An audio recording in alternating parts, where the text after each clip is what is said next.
Hello viewers, আজকের ভিডিওতে আমি ক্যালকুলেটরে কিভাবে কমপ্লেক্স নাম্বারগুলো সলভ করা যায় সে সম্পর্কে বিস্তারিত আলোচনা করার চেষ্টা করব। অর্থাৎ বেসিক্যালি আমরা দেখা যায় যে এসি সার্কিটের অনেক কিছুই আমরা কিন্তু ক্যালকুলেটরে সরাসরি আমরা করতে পারি। ঠিক আছে, তো সেই জিনিসটাই আমি আপনাদের দেখাবো। তো এটার জন্য বেসিক্যালি আমি ব্যবহার করব ক্যালকুলেটর ইএস প্লাস ক্যালকুলেটর। তো এই ক্যালকুলেটরটা আমার কাছে এরকম সফটওয়্যার আকারে আছে। সো আমি এখান থেকে দেখিয়ে দিচ্ছি বাস্তব ক্যালকুলেটর কিন্তু সেম সিস্টেমেই কাজ করবে। তবে ভিডিওটি শুরু করার আগে একটা কথাই বলবো যে আপনারা অনেকেই আমাকে কমেন্টে বলেছেন যে এই ক্যালকুলেটরে কীভাবে কমপ্লেক্স নাম্বারগুলো সলভ করা যায়। তো এটা অনেকেই পারে, আবার অনেকেই পারে না। তো যারা পারেন তারা চাইলে এই ভিডিওটা স্কিপ করতে পারেন, আর যাদের সমস্যা আছে তা ভিডিওটা কন্টিনিউ করতে পারেন। তো আমি এখানে কমপ্লেক্স নাম্বারের একেবারে খুঁটিনাটি যা কিছু আছে সব কিছুই ক্যালকুলেটরে দেখানোর চেষ্টা করব। তো প্রথমত আমি আসি একটা কমপ্লেক্স নাম্বার কীভাবে ক্যালকুলেটরটাকে কমপ্লেক্স মোডে নিয়ে যাব। তো প্রথমে ক্যালকুলেটারের যে ইন্টারফেস, নর্মালি আপনাদের ক্যালকুলেটার ইন্টারফেসটা এরকম দেখতে থাকে, মানে স্ক্রিনটা। ঠিক আছে, এইদিকে দেখুন, এখানে এই যে ম্যাথ লেখা আর এখানে ডি লেখা, ডি মানে ডিগ্রি মোড। ঠিক আছে, তো এখান থেকে আমাদেরকে একটু কাজ করতে হবে। এই ম্যাথ মোড থেকে এটাকে সরিয়ে আমাদের নিয়ে যেতে হবে হলো আমার কমপ্লেক্স মোডে। এই দেখুন, এই মোডে চাপ দিলাম। এখান থেকে আমি কোথায় চাপ দিলাম? এই যে মোডে চাপ দিলাম। প্রথমে যাব হচ্ছে মোডে, মোড থেকে এই যে 2 নম্বরে কমপ্লেক্স বলছে, দ্যাট মিনস আমি 2 চাপবো। তাহলে দেখুন এই যে এখানে কমপ্লেক্স মোড চলে আসলো। তো এখন আমি যাবতীয় সব কিছু আমি কমপ্লেক্স নাম্বারের সব কিছু এখানে মোটামুটি করতে পারবো, মানে যা কিছু করা পসিবল আর কি। তো প্রথমত আমি আসি একটা কমপ্লেক্স নাম্বারকে কিভাবে ফেজর ফর্মে নিয়ে যাওয়া যায়। তো তার জন্য আমি একটা কমপ্লেক্স নাম্বার লিখতেছি। তো 1 প্লাস জে মনে করুন।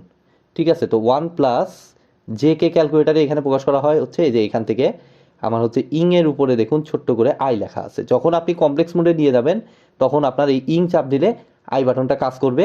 আর ম্যাথ মোডে থাকলে, মানে নর্মাল মোডে থাকলে, ম্যাথ মোড অ্যাকচুয়ালি ওটা বলে না, নর্মাল মোড বলা হয়, তখন কিন্তু এই বাটনটা কাজ করবে না। ঠিক আছে, একমাত্র কমপ্লেক্স মোডের জন্যই এটা দেওয়া আছে।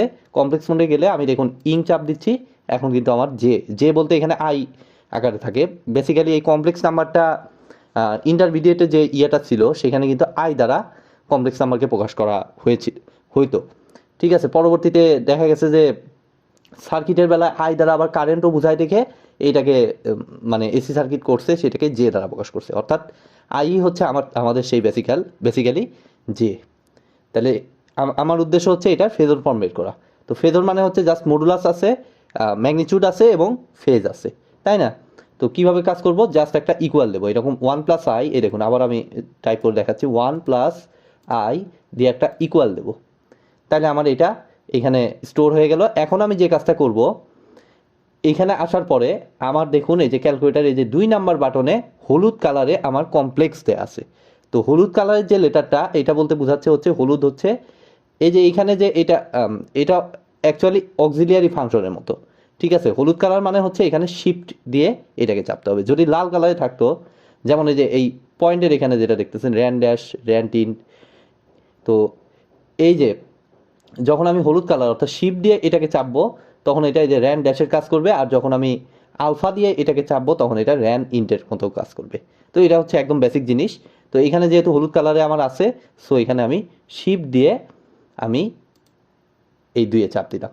ঠিক আছে, তাহলে দেখুন আমার কিন্তু ফর্ম চলে আসলো। এই যে দেখুন, আপনাদের কি মনে পড়ে? এই যে দেখুন এখানে আর্গুমেন্ট, এ আর জিতে আর্গুমেন্ট, সিওএন যে জিতে হচ্ছে কনজুগেট, আর হচ্ছে আর থিটাতে হচ্ছে আমার একবারে আর্গুমেন্ট এবং ম্যাগনিটিউড দুটো একসাথে ফেজর ফর্ম অনুযায়ী আসবে।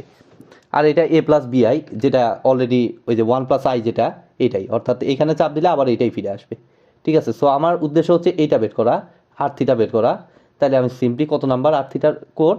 3 নাম্বার। তাহলে এই 3 নাম্বার দিয়ে দিলাম, অ্যান্সার আর থিটা, এরপরে জাস্ট ইকুয়াল দিয়ে দেবো। তাহলে আমার এখানে খেয়াল করুন √2 অ্যাঙ্গেল 45। তো এইখানে মজার বিষয় দেখুন যে ক্যালকুলেটরটা আছে কি মুডে?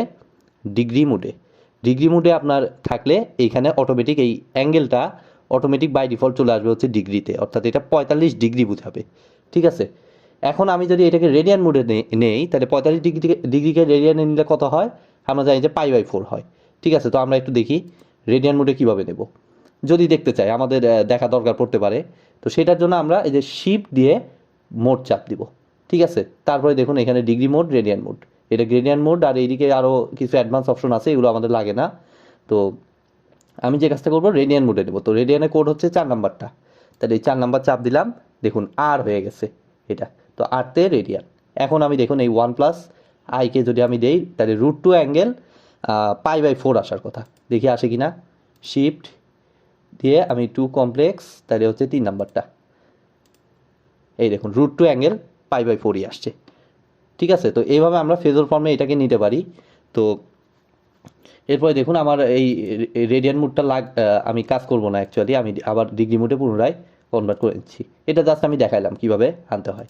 তো 1 প্লাস কত নিলাম আই, এটার অন্য অপশনগুলো দেখি। আমরা জানি যে 1 প্লাস আই এর কনজুগেট যদিও ক্যালকুলেটার করার দরকার পড়ে না, বাট যদি আপনি চাইলে ক্যালকুলেটার থেকে আপনি দেখতে পারেন, কারণ এটা আমরা সবাই জানি যে 1 প্লাস জে এর কনজুগেটটা হচ্ছে আমার 1 মাইনাস জে।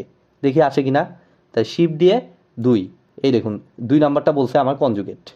ঠিক আছে, তাহলে কনজুগেট অফ, এখানে একটা ব্র্যাকেট দিয়ে দিছে, তাই ব্র্যাকেটের জায়গায় একটু অ্যান্সার লিখে দিতে হবে। ঠিক আছে, তাহলে এই যে অ্যান্সার বাটন, ঠিক আছে, চাপ দিয়ে ইকুয়াল দিলাম, দেখুন 1 মাইনাস জেই আসলো।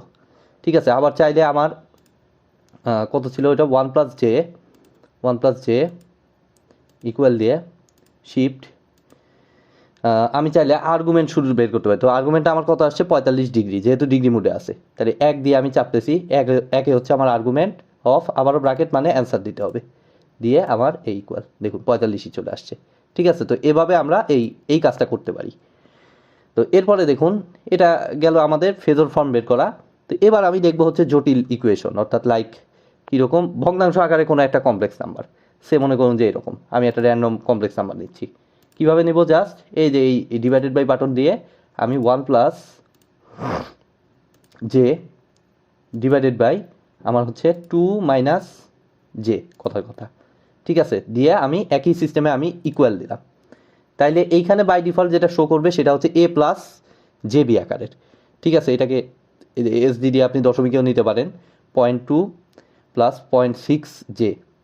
এখন আপনি চাচ্ছেন যে এটাকে ফেজর ফর্মে নিতে, তাহলে ঠিক আগের মতো এই যে ইকুয়ালে তো আপনি স্টোর করেই রাখছেন, জাস্ট এখন এখান থেকে শিফট দিয়ে আপনি ফেজর ফর্মে নেবেন হচ্ছে এই যে 2 চাপ দিলেন, এরপরে হচ্ছে আমার 3 নাম্বারে হচ্ছে আর থিটা লেখাই আছে, সো আমি এখানে চাপ দিয়ে আমি ইকুয়াল দিলাম, আমার চলে আসলো। যেহেতু ডিগ্রি মোডে তাহলে এটা দিবে আমার ডিগ্রি মোডে। আমি একটু এসডি ইয়ে করলাম, তাহলে 0.62 অ্যাঙ্গেল 71.565 ডিগ্রি হয়ে গেল। আবার এইখান থেকে আপনি ধরেন যে ফেজর ফর্মে এটা তুলছেন, এই যে এখান থেকে আবার আমি এ প্লাস জেবি আকারে কনভার্ট করতে চাই। ঠিক আছে, এই যে এই রেজাল্টটা থেকে আমি ইকুয়াল দিয়ে আবার স্টোর করে নিলাম, আমি এ প্লাস জেবিতে কনভার্ট করব। তাহলে এই যে জাস্ট আবার এই যে 2 চাপ দিলাম, 2 চাপ দিয়ে এই যে 4 হচ্ছে এ প্লাস জেবি আকার, তাহলে এই যে অ্যান্সার এ প্লাস জেবি, আবার দেখুন ওইটাই চলে আসছে। ঠিক আছে, তো আমরা কিন্তু যে কোনোটাই করতে পারি, আমাদের সব অপশনই এখানে কিন্তু দিয়ে দেওয়া আছে। তো এটা গেল একটা। এরপরে হচ্ছে আপনার ফেজর ফর্ম অনুযায়ী দেখা গেল কোশ্চেনে দেওয়া আছে আপনাকে ফেজর ফর্মে দেখা গেল যোগ বিয়োগ গুণ ভাগ যে কোনো কিছুই করা লাগতে পারে। তো কিভাবে করবেন, জাস্ট ফেজর ফর্ম মানে কি, মনে করুন 1 অ্যাঙ্গেল মাইনাস 30 ডিগ্রি, কথার কথা, তাহলে 1 দিয়ে অ্যাঙ্গেলটা কীভাবে দিবেন, এই দেখুন কমপ্লেক্স নাম্বারের জন্য আমার এখানে এই যে মাইনাসের এখানে অ্যাঙ্গেলের অপশন করেই দিচ্ছে, হলুদ কালার মানে শিফট দিয়ে চাপতে হবে, তাই শিফট দিয়ে আমি এটা চাপলাম, তাহলে 1 অ্যাঙ্গেল মনে করুন -30, জাস্ট নর্মালি ক্যালকুলেটার টাইপ করলাম। তো -30 দিলে যেহেতু ডিটা আছে তার মানে এটা ডিগ্রি মোডে বাই ডিফল্ট নিয়ে নেবে। তাহলে প্লাস মনে করুন 1 অ্যাঙ্গেল -120 ডিগ্রি প্লাস মনে করুন ইয়াটা চেঞ্জ করে দিলাম 2 অ্যাঙ্গেল, ও এটাতে শিফট দিয়ে চাপা লাগতেছে না, এটা অটোমেটিকই কাজ করতেছে কমপ্লেক্স মোডে। ঠিক আছে, 2 অ্যাঙ্গেল 150 ডিগ্রি দিয়ে আমি জাস্ট ইকুয়াল দিয়ে দিলাম, তাহলে আমার কিন্তু ইয়াতে চলে আসলো। ঠিক আছে, এ প্লাস জেবি আকারে চলে আসলো। এখন আমি চাইলে এটাকে আবার আর থিটা ফর্মেও নিয়ে যেতে পারি, এটা আর থিটা ফর্মে দেখতে সুন্দর লাগতেছে, √2 অ্যাঙ্গেল -165 ডিগ্রি। চাইলে আবার এটার কনজুগেটও করতে পারি, তাই তার জন্য জাস্ট এই যে কনজুগেট দিয়ে আমার অ্যান্সার, তাহলে আমার দেখুন ওইটারই কনজুগেট ফর্মটা চলে আসছে।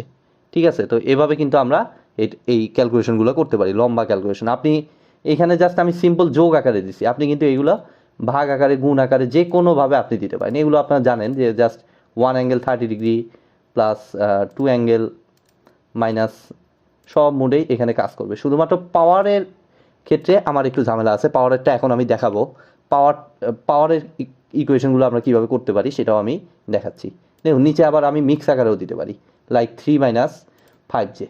উপরেরটা ফেজর ফর্মে রাখলাম, নিচেরটা এই ফর্মে দিলাম, তাও আমার রেজাল্ট দিবে। ঠিক আছে, রেজাল্ট দেওয়ার পর আমি চাইলে এখন এটাকে ফর্মে নিতে পারি, r θ ফর্মে নিয়ে নিতে পারি। এই যে আমার r θ ফর্মে মাইনাস অনেক কম ডিগ্রি, যেহেতু ডিতে আছে ডিগ্রিতে আসবে। ঠিক আছে, যাই হোক, এটা ক্যালকুলেটর যা বলতেছে আমি এটাই কিন্তু এখানে বসাইলাম।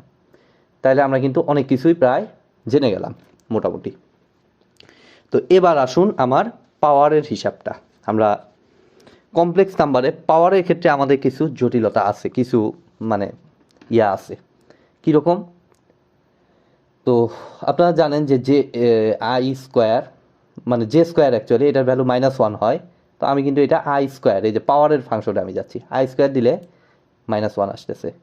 ঠিক আছে, আমার আছে মনে করুন আই কিউব দিতে হলে যে এটা ইউজ করতে হবে, এখানে তো কিউবের অপশন নাই, স্কোয়ার এটা, তাহলে এটা ইউজ করে যে কোনো পাওয়ার দিতে পারবেন। তাহলে আই কিউব দিলে -i, হ্যাঁ আই কিউবের মান -i আসে। তো একইভাবে আমরা দেখি আমাদের i1টা দেখা হয়নি, আচ্ছা আই দিয়ে শুধু আই দেখলাম। ঠিক আছে, এটারও কিন্তু চাইলে আপনি মডুলাস আর্গুমেন্ট বের করতে পারেন, এটা আই এর 1 অ্যাঙ্গেল 90 ডিগ্রি আসবে। ঠিক আছে, তো আই কিউব পর্যন্ত আমরা দেখলাম ভ্যালু আসছে মোটামুটি। এবার দেখি হচ্ছে i4, i⁴। দেখুন i⁴ হচ্ছে ম্যাথ ইরর চলে আসছে। অ্যাকচুয়ালি এখানে যে জিনিসটা, যে এখানকার এটা তো একটা হার্ডওয়্যার, এই ক্যালকুলেটারটা, এখানে মেমোরি সব কিছুই হচ্ছে লিমিটেড, যার কারণে এখানে মানে আউট অফ লিমিট হয়ে গেছে, যার কারণে এটাকে ম্যাথ ইরর দেখাচ্ছে i⁴। বাট তারপরও বিকল্প এখানে একটা বুদ্ধি আছে। দেখুন তো আমি কি i4টাকে এইভাবে লিখতে পারি কিনা, এখানে একটা এক্সট্রা ব্র্যাকেট দিয়ে আই এর উপর স্কোয়ার, তার উপরে আরেকটা স্কোয়ার। দেখুন তো এই নিয়মটা তো আপনার ক্লাস 6 থেকে করে আসতেছেন, যে এইভাবে থাকলে পাওয়ার কি হয়, আমাদের উদ্দেশ্য i4, তাহলে এইভাবে থাকলে পাওয়ারটা গুণ হয়, তার মানে 2 × 4 হচ্ছে, তাহলে i⁴ একই কথাই। এবার দেখি তো ইকুয়াল দিয়ে, ফাইন, আমাদের কিন্তু রেজাল্ট চলে আসছে। অর্থাৎ এখান থেকে আমাদেরকে একটু শিখতে হবে যে আমাদের কমপ্লেক্স নাম্বারের সর্বোচ্চ যে পাওয়ারের সেটা হচ্ছে আমাদের 3 এর উপরে কিন্তু নিতে পারবে না। ঠিক আছে, এই জিনিসটা আমাদেরকে মাথায় রাখতে হবে, খুবই ইম্পর্টেন্ট। 3 এর উপরে কিন্তু নিতে পারবে না। এখন মনে করুন যে i5 আছে, তাহলে i5 আপনি কিভাবে দিবেন? দেখুন তো i5 তো আমার ক্যালকুলেটর দিলে ম্যাথ ইরর দেখাবে, যেহেতু i4এই দেখাইছে। ঠিক আছে, আউট অফ লিমিট চলে গেছে। তাহলে i5কে কি আমি এইভাবে লিখতে পারি? দেখুন তো i5-এর সম্ভবত এটা আসার কথা, আমি চেক করে দেখি নাই কোনো সময়, তারপর দেখতেছি, যেহেতু আমি কোনোটাতেই 3-এর উপরে যাই নাই, আসার কথা। হ্যাঁ ফাইন, চলে আসছে, দেখছেন? তো i⁶, এটা i³ দিতে পারেন, বা i³ উপর স্কোয়ারও দিতে পারেন, যেভাবে আপনার সুবিধা হয়। দেখুন আমি দুটোই দেখাচ্ছি আপনাদের, i³ i³, তাহলে i6 হয় -1। ভ্যালুটা মনে রাখেন, আমি দুই দিক থেকেই দেখাই, -1 ছিল তাই না? i³ ও একটা ব্র্যাকেট বাদ পড়ে গেছে,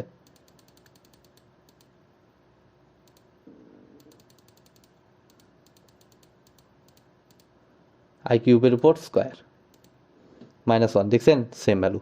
সো আমাদের এরপরে ধরুন যে আমার র্যান্ডমলি দেওয়া আছে, ধরেন যে i⁻20, i⁻20 দেওয়া আছে, তাহলে আপনি কি করবেন?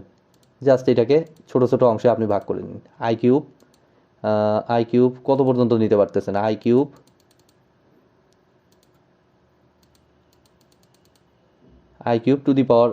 দিলাম, তাহলে দুটো কোনোটাই লিমিট ক্রস করলো না, তাহলে i⁹ হলো। একইভাবে আরেকটা i⁻20 আমাদের উদ্দেশ্য, তাহলে i³,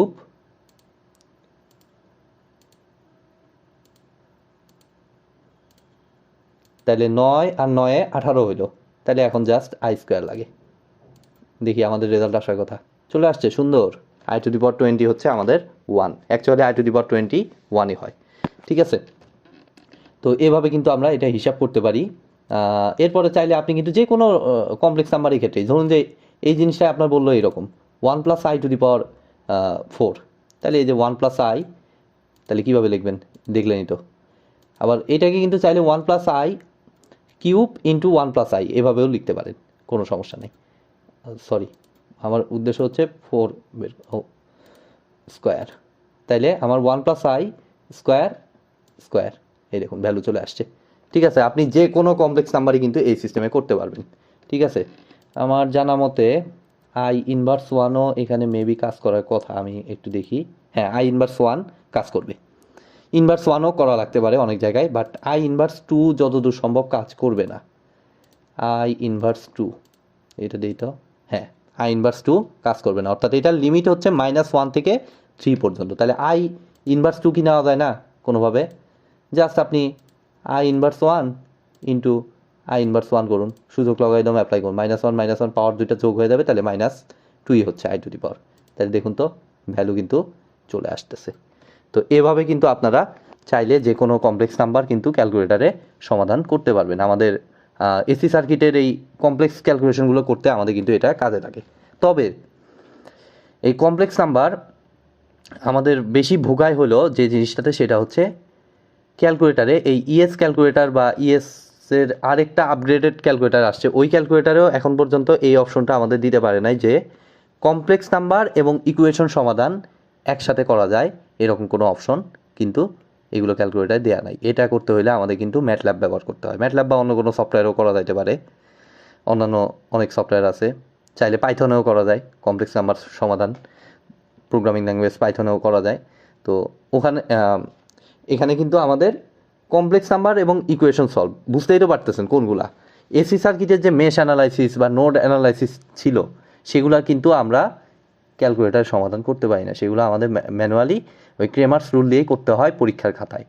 তো বাসায় প্র্যাকটিস করার জন্য আপনি চাইলে ম্যাটল্যাব করতে পারেন, ম্যাটল্যাবে করতে পারেন, সেটা আমার কিন্তু প্লেলিস্টে আপনারা ভিডিও পাবেন, আমি কিন্তু ডিরেকশন দিয়েছি যে কীভাবে ওইটা হিসাব করতে হয়। তো আজকের মতো ভিডিওটি আমি এখানেই শেষ করছি। ভিডিওটি যদি ভালো লেগে থাকে অবশ্যই ভিডিওতে একটি লাইক দিবেন, বন্ধুদের সাথে বেশি বেশি শেয়ার করবেন, আর চ্যানেলে নতুন হয়ে থাকলে অবশ্যই চ্যানেলটি সাবস্ক্রাইব করবেন। ধন্যবাদ।